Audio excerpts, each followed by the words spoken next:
पुणे ते शिरूर हे अवघं 66.8 किलोमीटरचं अंतर, पण हे अंतर पार करण्यासाठी सुद्धा सध्या नागरिकांना जवळपास पावणे 2 तास लागतात। त्यातही गेल्या काही वर्षातील या महामार्गावर होणारी वाढती वाहतूक कोंडी यामुळे प्रवासाच्या वेळेमध्ये आणखी वाढ होते, शिवाय अनेक समस्याही येतात। त्यामुळे आता पुणे शिरूर हे अंतर कमी करण्यासाठी देशातील सर्वात लांब उन्नत महामार्ग इथे तयार करण्याचा निर्णय घेण्यात आलाय, ज्यामुळे पुणे शिरूर हा प्रवास तुम्हाला विश्वास बसणार नाही, पण 45 मिनिटांमध्ये हा प्रवास पूर्ण होईल असा दावा करण्यात आलाय। त्यामुळे हा देशातील सर्वात लांब उन्नत मार्ग नेमका कसा असेल, त्याचं वैशिष्ट्य नेमकं काय राहणार आहे, अशा सगळ्याच प्रश्नांची उत्तरं व्हिडिओच्या माध्यमातून तुम्हाला नक्कीच मिळतील। त्यामुळे हा व्हिडिओ शेवटपर्यंत नक्की बघा। नमस्कार, मी रामेश्वरी आणि तुम्ही पाहताय कट टू कट। पुणेकरांसाठी तसंच नगर आणि मराठवाड्याकडे प्रवास करणाऱ्या लाखो नागरिकांसाठी एक अत्यंत मोठी आणि महत्त्वाची बातमी समोर आली आहे। गेल्या अनेक वर्षांपासून वाहतूक कोंडीसाठी कुप्रसिद्ध ठरलेला पुणे ते शिरूर मार्ग आता पूर्णपणे बदलणार आहे, कारण आता या संपूर्ण मार्गावर देशातील सर्वात मोठा 6 पदरी उन्नत महामार्ग उभारण्याचा निर्णय घेण्यात आलाय। हा प्रकल्प पूर्ण झाल्यानंतर पुणे ते शिरूर आणि पुढे अहिल्यानगर, छत्रपती संभाजीनगर तसंच मराठवाड्याकडे जाणारा प्रवास अधिकच वेगवान, सुरक्षित आणि वेळ वाचवणारा सुद्धा होणार असल्याचा दावा प्रशासनाकडून करण्यात येतोय। आता या प्रकल्पाबद्दल जाणून घेण्याआधी आपण नेमकी सद्यस्थिती इथली काय आहे त्यावर सुद्धा नजर टाकूयात। सध्या पुणे नगर महामार्गावरील वाहतूक परिस्थिती अत्यंत बिकट झाली आहे। विशेषतः वाघोली, लोणीकंद, केसनंद, रांजणगाव, शिक्रापूर आणि शिरूर परिसरामध्ये दररोज सकाळ संध्याकाळच्या वेळी वाहनांच्या लांबच लांब रांगा लागतात। पुण्यातील IT कंपन्या, औद्योगिक क्षेत्र, विमानतळ आणि अहिल्यानगर त्याचबरोबर छत्रपती संभाजीनगर या मार्गाकडे जाणाऱ्या वाहनांची संख्या ही प्रचंड वाढली आहे। पुण्यातून दररोज हजारो खासगी वाहनं, ST बस, माल वाहतूक, ट्रक आणि कंटेनर या मार्गाने प्रवास करतात। त्यामुळे अनेक वेळा काही किलोमीटर अंतर पार करण्यासाठी सुद्धा तासनतास वेळ लागतो। विशेष म्हणजे आठवड्याच्या शेवटी ही परिस्थिती आणखीनच बिकट बनते। त्यामुळे आता याच वाढत्या समस्येवर कायमस्वरूपी तोडगा काढण्यासाठी तब्बल 53.4 किलोमीटर लांबीचा 6 पदरी उन्नत महामार्ग उभारण्यात येणार आहे।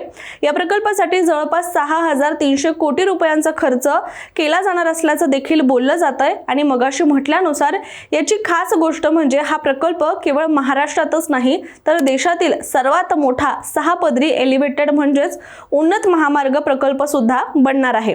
आता या प्रकल्पातील सर्वात महत्त्वाची बाब म्हणजे संपूर्ण 53.4 किलोमीटर पैकी तब्बल 35.12 किलोमीटरचा मार्ग हा उन्नत म्हणजेच एलिव्हेटेड असणार आहे।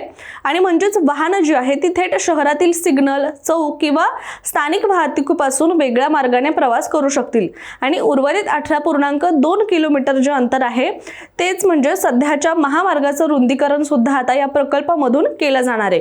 त्यामुळे भविष्यात या महामार्गावरील वाहतूक कोंडी मोठ्या प्रमाणात कमी होण्याची शक्यता व्यक्त केली जाते। विशेष म्हणजे हा प्रकल्प पूर्ण झाल्यानंतर पुणे ते शिरूर प्रवासासाठी लागणारा वेळ मोठ्या प्रमाणात कमी होणार आहे। सध्या ट्रॅफिकमुळे अनेकदा पुणे ते शिरूर प्रवासासाठी 2 ते 2.5 तास लागतात, मात्र उन्नत महामार्गामुळे हा वेळ जवळपास निम्म्यावर येण्याची सुद्धा शक्यता वर्तवली जाते। पुण्यातून अहिल्यानगर, छत्रपती संभाजीनगर आणि पुढे मराठवाड्याकडे जाणाऱ्या वाहनांना थेट वेगवान मार्ग मिळणार असल्यामुळे इंधनाची बचत होईल आणि वेळ सुद्धा मोठ्या प्रमाणात वाचेल। दरम्यान हा मार्ग औद्योगिक आणि आर्थिक दृष्ट्या सुद्धा अत्यंत महत्त्वाचा मानला जातोय, कारण इथली रांजणगाव MIDC, शिक्रापूर परिसर तसंच नगर आणि छत्रपती संभाजीनगरकडील औद्योगिक वाहतूक मोठ्या प्रमाणात या मार्गावरूनच होते। आणि पुणे हे राज्यातील सर्वात मोठं IT आणि शिक्षण केंद्र असल्यामुळे मराठवाड्यातील हजारो विद्यार्थी, कामगार त्याचबरोबर व्यावसायिक सुद्धा दररोज या मार्गाने पुण्यामध्ये ये जा करतात।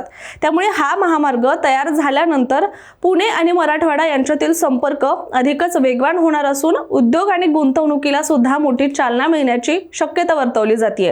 दरम्यान याबद्दल MIDCचे व्यवस्थापकीय संचालक ब्रिजेश दीक्षित यांनी या प्रकल्पाबद्दल माहिती देताना सांगितले की हा देशातील सर्वात मोठा 6 पदरी उन्नत महामार्ग प्रकल्प असेल आणि पुढील 4 वर्षांमध्ये हा प्रकल्प पूर्ण करण्याचं उद्दिष्ट ठेवण्यात आलंय। यासाठी आवश्यक तांत्रिक प्रक्रिया आणि नियोजन अंतिम टप्प्यामध्ये असल्याचं देखील त्यांनी स्पष्ट केलंय।